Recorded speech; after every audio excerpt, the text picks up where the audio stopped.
Also, I see a ruckus, and I just see, Cube, but Cube's throwing his fist. He wasn't punking out at all. If he didn't know he got poked, then the conspiracy lives on. Do you put it past I don't Suge? push as nobody. People think Ice Cube was just another gangster rapper, but nah, he was really about that life. And guess who learned that the hard way? Suge Knight.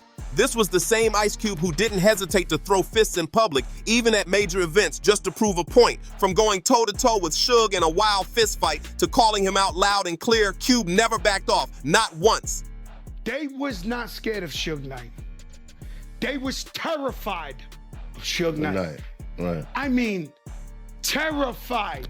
I know. No, to death. The tension between these two was real, and it wasn't just industry drama, it was personal. Let's jump right into it. Ice Cube versus Suge Knight. Everybody in hip-hop knew Suge Knight had a dark rep. He was the so-called boogeyman of the game. Artists didn't just respect him, they feared him. But Ice Cube?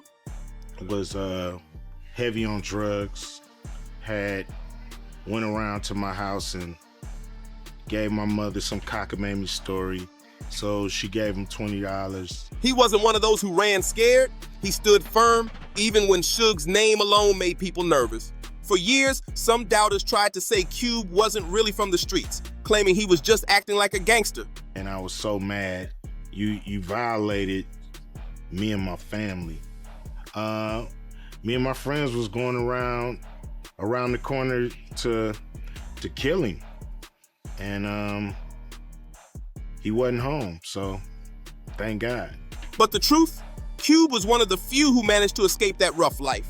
He's even shared real stories showing just how close he came to the chaos. One time, he talked about a dude from his old neighborhood who was deep into drugs. The guy came to Cube's home one day, lying to his mom just to hustle some cash, and she actually handed him $20. We were young and we was mad, and we had a weapon, and it was gonna happen. So it would have been stupid, and I wouldn't be sitting here if it did happen. That moment showed how close danger was, even at Cube's front door.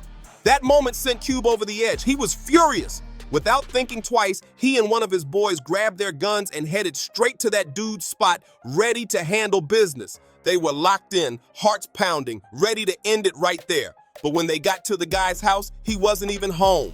Looking back, Cube later admitted that it was a straight-up blessing in disguise. He said if that man had been there, everything would have turned out completely different, and not in a good way. We grew up in a pretty tough neighborhood, but nobody was tougher than my father, so it was a sense of security. In Cube's own words, he might not even be the Ice Cube we know today if that night had gone down. One of the biggest reasons Cube managed to pull himself off the streets was his father. Unlike many around him, Cube actually had a solid father figure who kept him grounded and showed him what real discipline looked like. Did you really see Suge and Ice Cube fight? Also, I see a ruckus, and I just see, Cube, but Cube's throwing his fist. He wasn't punking out at all. That guidance, mixed with the doors that music opened for him, gave him a clean shot at something better. But just because Cube stepped away from the street life didn't mean he lost that fire inside.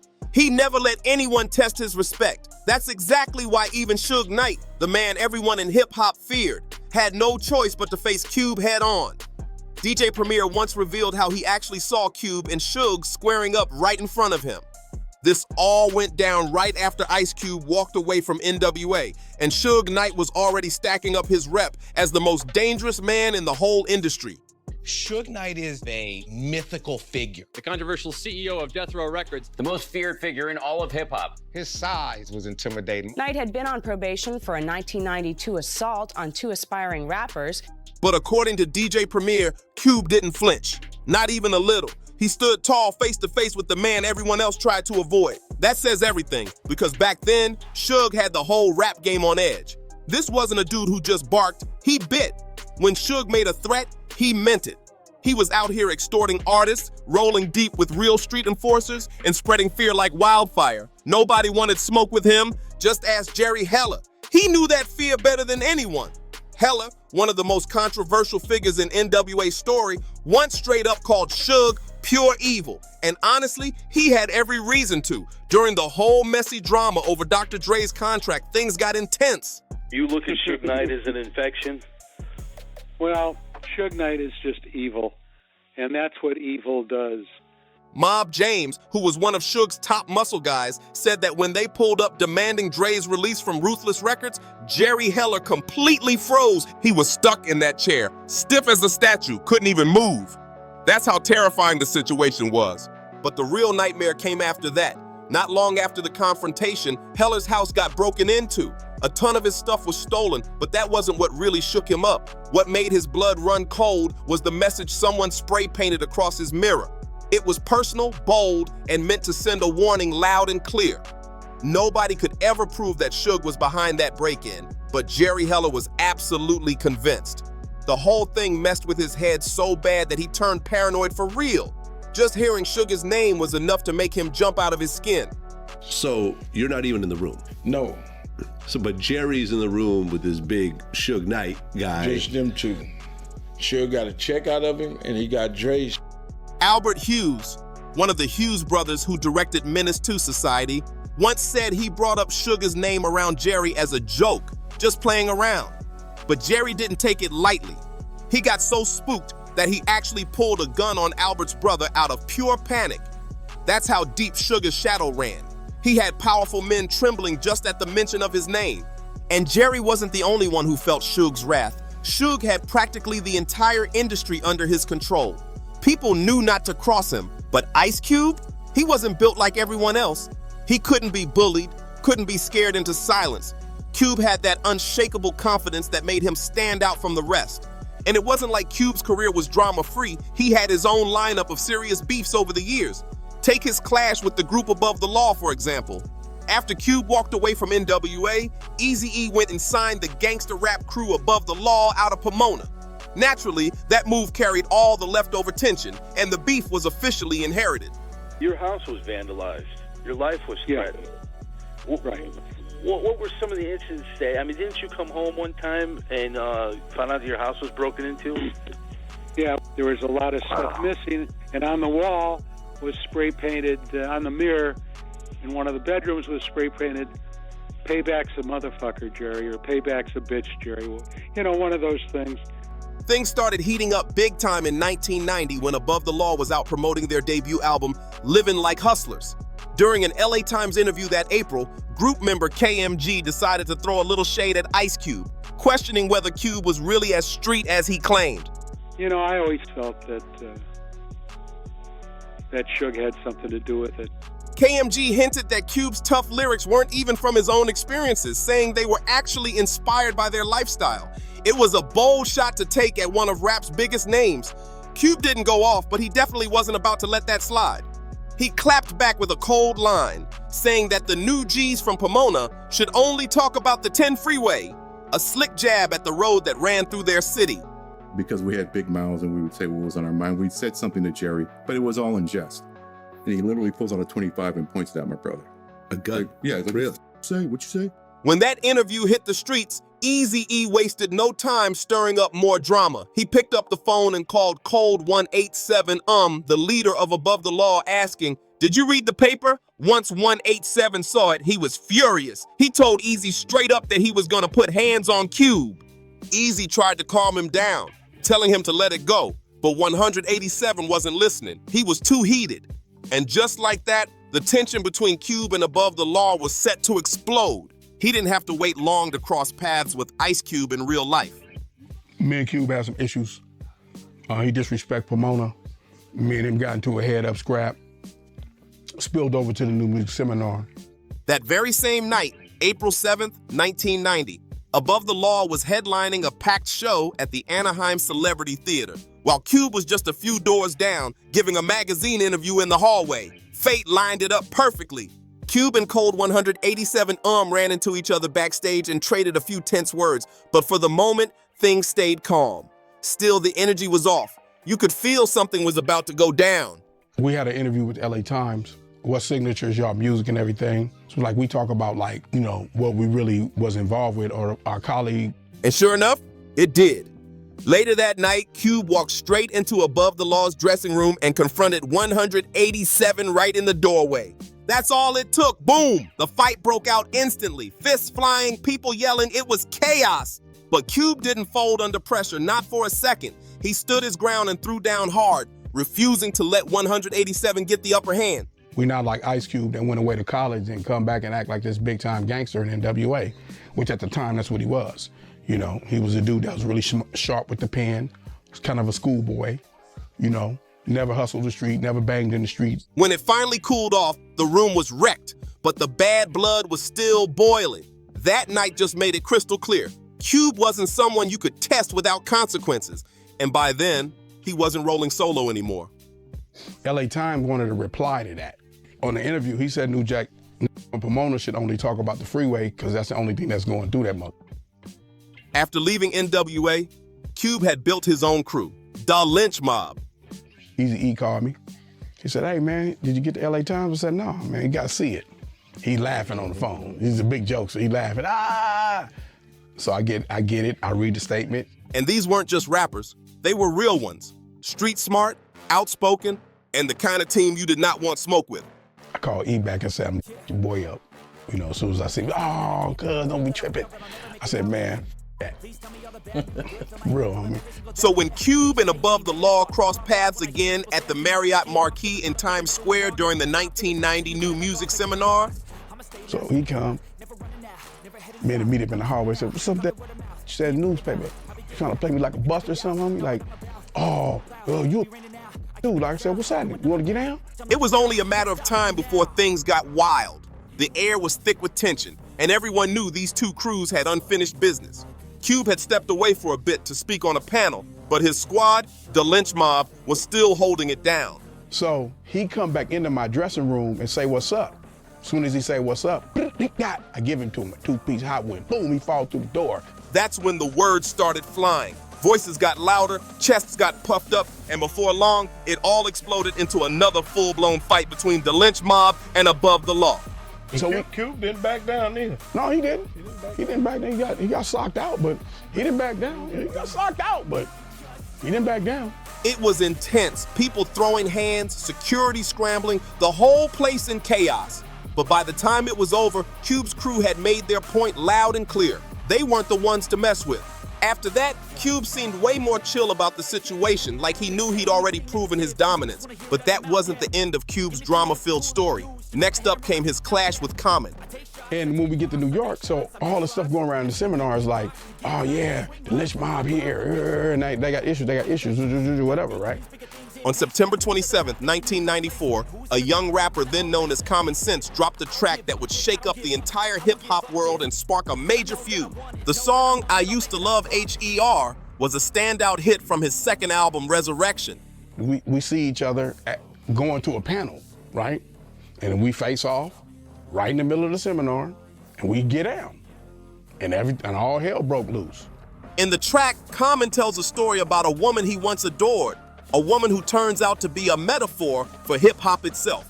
The way he broke it down was deep, clever, and emotional. Fans loved it, especially that critical East Coast crowd who hadn't been too impressed with his debut album, Can I Borrow a Dollar? This song changed everything. It made people pay attention, but it also stirred up some serious tension in the West Coast scene. While the East Coast crowd was vibing with Common's poetic storytelling, not everyone was clapping for him. Q was nowhere around. Nowhere around. We tore that whole floor up. The track painted hip-hop's journey from its raw, soulful beginnings to its shift into something flashier, harder, and more commercial. It was deep, but also controversial. Common was basically saying that the culture had lost some of its heart, and that message didn't sit right with Ice Cube. To Cube, it sounded like Common was throwing shade at the West Coast, especially during the early 90s when L.A. was running the rap game. Created I Used to Love It in 1994.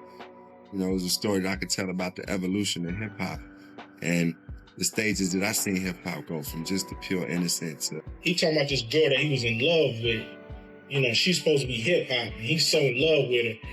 But when she go out here, she get...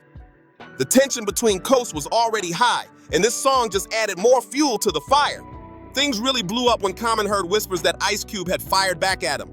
The verse people were talking about came from Cube's feature on Mac 10's track, West Side Slaughterhouse, which also included W.C. King T had mentioned that Cube dropped some sharp lines in there that felt like a direct response to Common's song. And Common wasn't about to let that slide. So he came back swinging with a full-on diss track titled The B in You.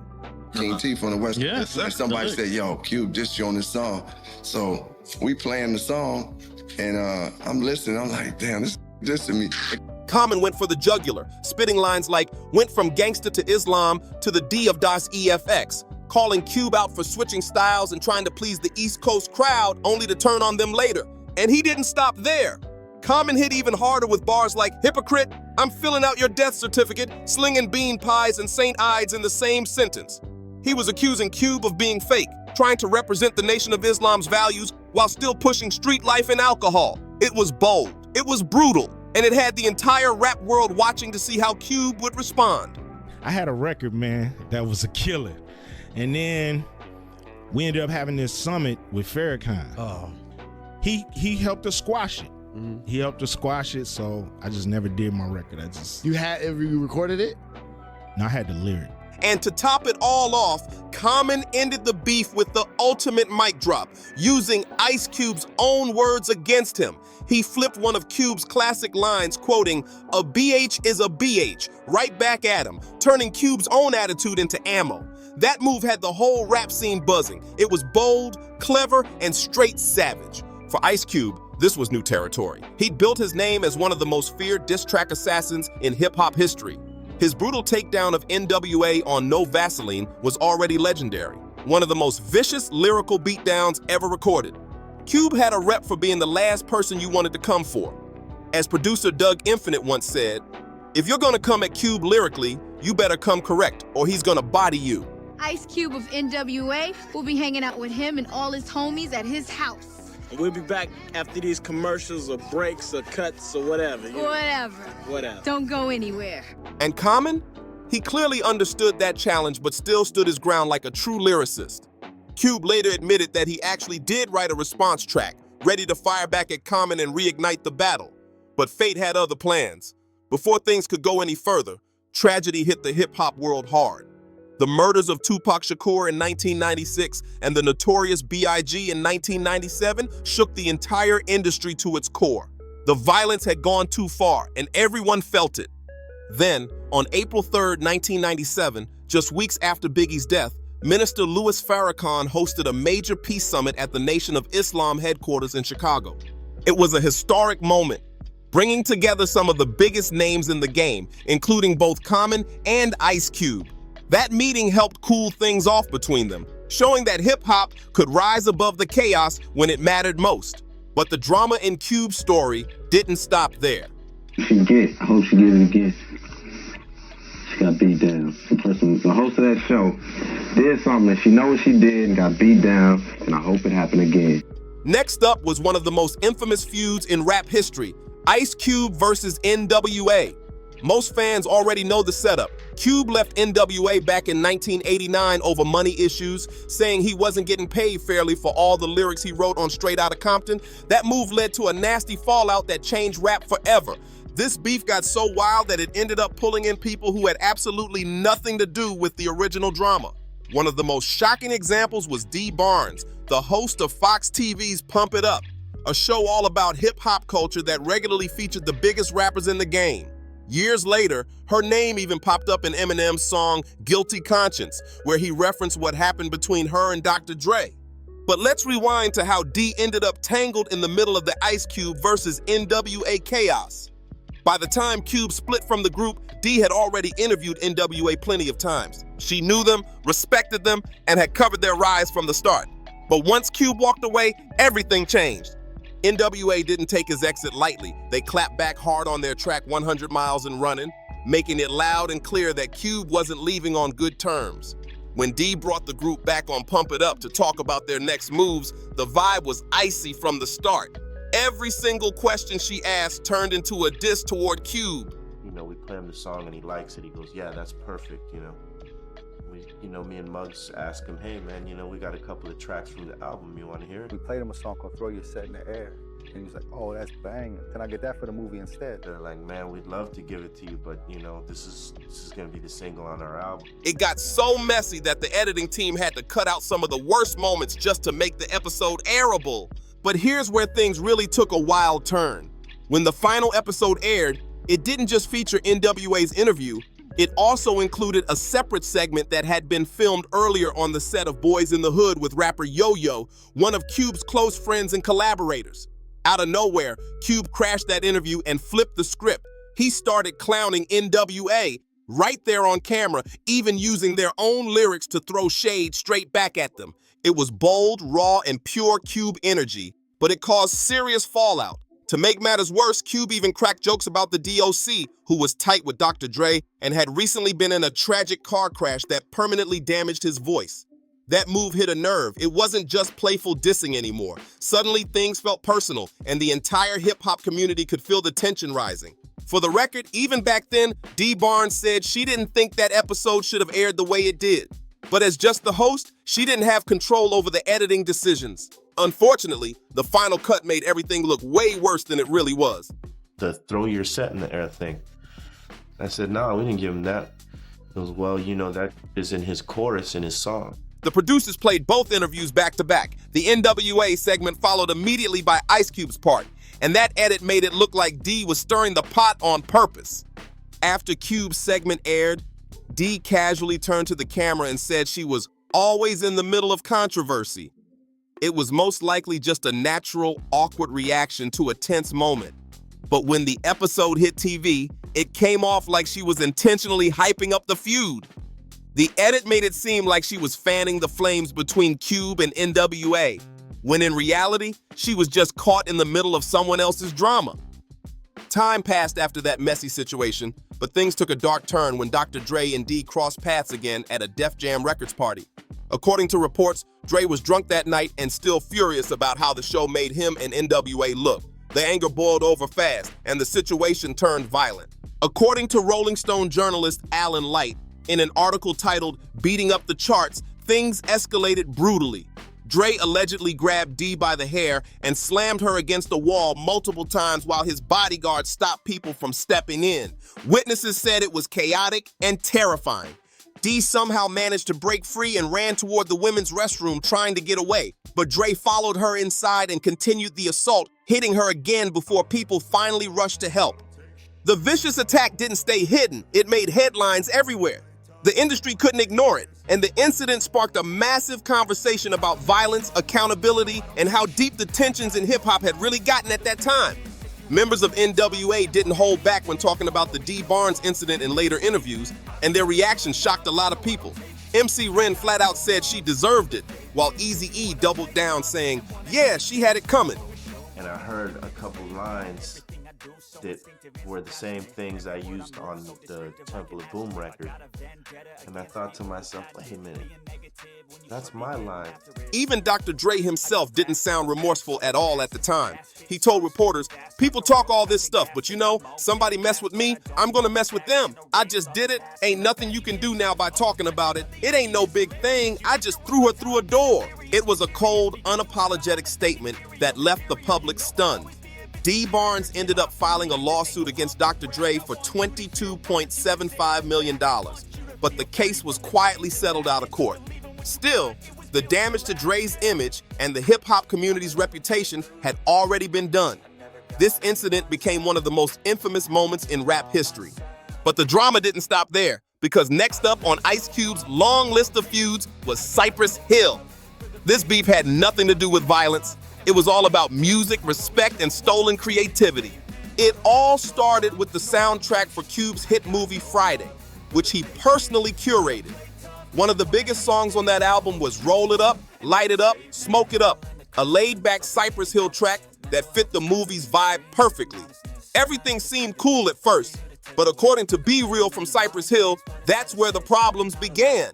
During one of their studio sessions, while Cube was listening to potential songs for the soundtrack, he got to hear some unreleased music from Cypress Hill's upcoming album, Temples of Boom. They played him their soon-to-be lead single, Throw Your Set in the Air. Cube instantly loved it. He thought the track was fire and asked if he could use it for the Friday soundtrack, but Cypress Hill respectfully declined. Came back up, whooped on his ass. Somehow his chain fell in my hand. I don't know how it got in my hand, but it fell in my hand. The song was too important. It was their title track, the anthem for their next project. They couldn't just give it away. What happened next, though, would turn that simple no into one of the most talked about rap beefs of the 90s. Ice Cube didn't drop it that easily. He pressed a little, asking Cypress Hill to play Throw Your Set in the Air one more time. They did, but they made it clear. The song was off limits. It belonged to their upcoming album Temples of Boom and wasn't up for grabs. Cube nodded and kept it moving, or so they thought. Fast forward a bit to when the Friday soundtrack dropped, just before Temples of Boom was released. That's when the drama hit the fan. A friend of Be Real gave him a call out of nowhere asking, "Yo, did you let Ice Cube use one of your album joints for the Friday soundtrack?" Be Real was thrown off. He told his friend that the only track they'd given Cube was Roll It Up, Light It Up, Smoke It Up. But his boy wasn't talking about that. He said there was another song on the soundtrack that sounded way too similar to Throw Your Set in the Air. Skeptical but curious, Be Real went to check for himself, and when he hit play, his stomach dropped. The hook sounded nearly identical to Cypress Hill's song, with just a few tiny lyric changes. It wasn't a perfect copy, but it was close enough to feel like a straight bite. Feeling betrayed and heated, Be Real vented about it in the studio, and word spread fast, eventually getting back to Ice Cube through Mac 10. Cube hit up Be Real directly, trying to calm things down. He said it was all just a misunderstanding, nothing intentional. For a moment, things cooled off, but not for long.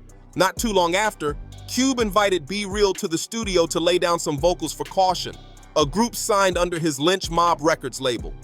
Everything seemed chill until Be Real overheard some lyrics being recorded that sounded exactly like lines from Temples of Boom. That's when he knew the tension wasn't over. It was just getting started.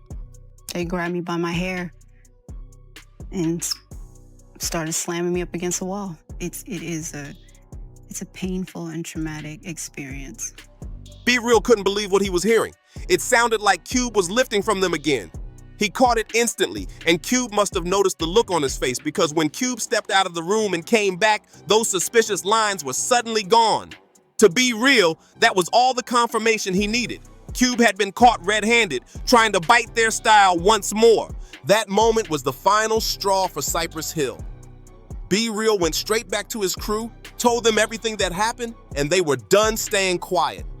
The group decided to fire back the only way true rappers do, through music. Soon after, they dropped No Rest for the Wicked, a blistering diss track that took direct aim at Ice Cube, calling him out for stealing their work and disrespecting the code. The track hit hard. It was sharp, personal, and fearless. Cube's camp didn't take it lightly either, and what followed was a heated back and forth full of lyrical shots and street tension. Suddenly, one of the biggest names in West Coast hip-hop was locked in a war with one of L.A.'s most respected groups. Fans, DJs, and artists all started taking sides, some rocking with Cube, others backing Cypress Hill. The energy around the city got tense. The air felt electric with rivalry. The Los Angeles rap scene was already on edge, and this feud just cranked that pressure up even more. And if that wasn't enough drama, around that same time, Cube found himself wrapped up in another messy situation. This one involving fellow L.A. artists Cam and Solo, who were caught in a separate business dispute that brought even more chaos into Cube's world. Things finally came to a head when Ice Cube and Solo ran into each other at a traffic light in Los Angeles. What started as a tense stare-down turned into a full-on fight right there in the street. According to Solo, things got heated fast, and he claimed that during the scuffle, he actually got the upper hand on Cube. In the chaos, Cube's chain somehow ended up in Solo's hands, and Solo didn't waste a second making that moment known. Not long after, he pulled up to a Cypress Hill concert at the legendary House of Blues and held Cube's chain high for the whole crowd to see. The audience lost it. People were shouting, snapping pictures. It was pure madness. That photo of Solo holding up the chain spread everywhere, cementing that wild moment in hip-hop history. Eventually, both sides decided to cool things off and officially squash the beef, finally putting an end to one of the most explosive rivalries of that era. If you made it this far, make sure to like, subscribe, comment, and share this video. Let me know which Ice Cube feud shocked you the most, because these stories just keep getting crazier.